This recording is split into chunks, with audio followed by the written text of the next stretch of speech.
Luko Evangelija, 21 skyrius, 12-19 eilutė. Mums Dievas primena, ką turime daryti, kai baigėsi pasaulio dienos. Kalbu apie pasaulio pabaigą, totalinę ar ne, netaip svarbu. Svarbu tai, kad Viešpats kalba apie tai ir sako, tikrai dienos pasibaigs. Ir ko prašau iš jūsų. Šiandien ši Evangelija mums sako,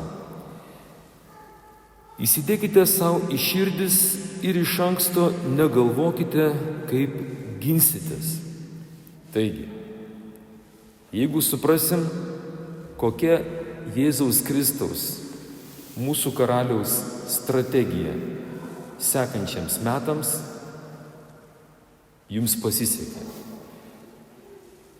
Nesiklausėm, nesupratom, neišgirdom, ko prašo Jėzus, dovanokit, visą gyvenimą būsit tik pralaimėtojai. Ir šiandien geroji žinia yra tai, kad gynybai Viešpats sako, neskirkit laiko, negaiškit laiko gynybai. Viską susikoncentruokit į puolimą. Paaiškinsiu taip pat, Viešpats davė užduotį savo vaikams, tai reiškia jo sekėjams, tai reiškia man, o jūs jau žiūrėkitės, gal ir tau. Jisai sako, užimkite pažadėtoją žemę, štai jums dovanoju pažadėtąją žemę. Pažadėtoji žemė yra dangaus karalystė. Pažadas yra, bet jeigu jūs manot, kad jūs nieko nedarydami, jinai tau ant galvos nukris, dėmesio, pažadėtoji žemė nukritus tau ant galvos tave sutraiškės. Todėl sako, jūs turite į ją įžengti. Labai panašiai kaip su išrinktąja tauta, žydais. Viešpats parodė kryptį, sako, ten yra pažadėtoji žemė. Mozė, Jozuė surinkė žmonės ir šutinat, va ten kryptis. O tai sako, tai ten tautos reikės gintis. Žiūrėkit, kai kalbama apie užėmimą karalystės, galvot apie gynybą būtų kvaila. Viešpats sako, susikoncentruokit ir mąstykit. Va čia reikia pakeisti mąstymą. Pradėkit nugalėti. Gintis, žinau, kad ginatės. Mumis puola tie demonai, ten gundimai, pasaulio gundimai, visokios reklamos. Dabar atsirado prikurta visokių gundančių žaisliukų, telefonai vadinasi. Irgi ginatės, nepergyvenkit. Vis tiek neapsiginsit. Pagalvokit puolimo planą. O puolimo planas yra toksai. Šlovinam Viešpatį, einam iš pažinties, einam komunijas, stengiamės daugiau laiko išbūti šviesoje. Jūs esate pasaulio šviesa. Tokia mūsų prigimtis, mėlyjei, toks mūsų pašaukimas.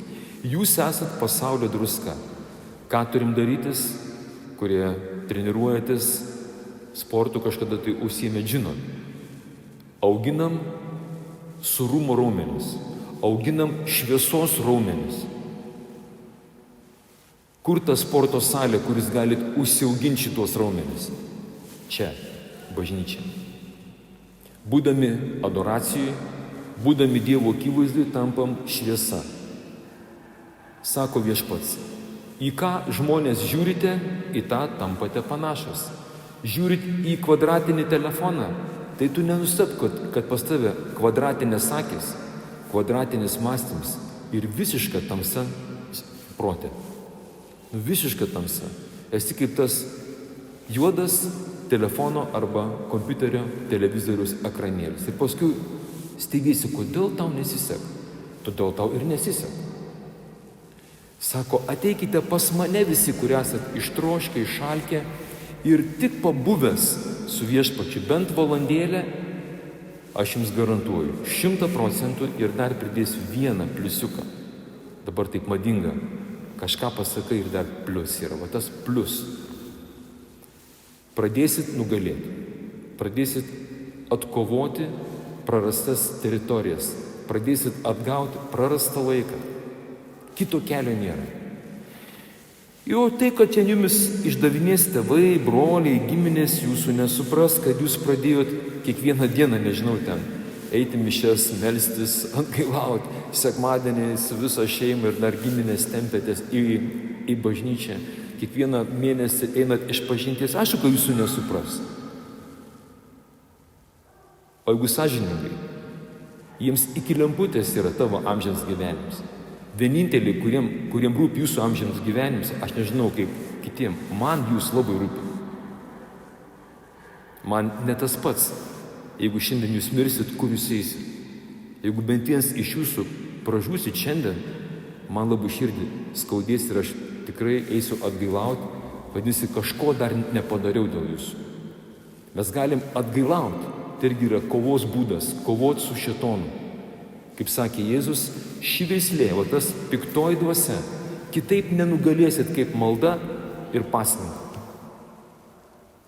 Jeigu turit kitų alternatyvų, pasakykit, pranešiu. O taip visi šitie persekiojimai, niekinimai dėl Kristaus vardo mūsų darbinė aplinka. Haleliuja! Kuo sunkiau mums, tuo geriau. Kaip vienas karvedys sako, kaip ten kareiviams. Sunku pratybose, lengva mūšyje. Aleliuja.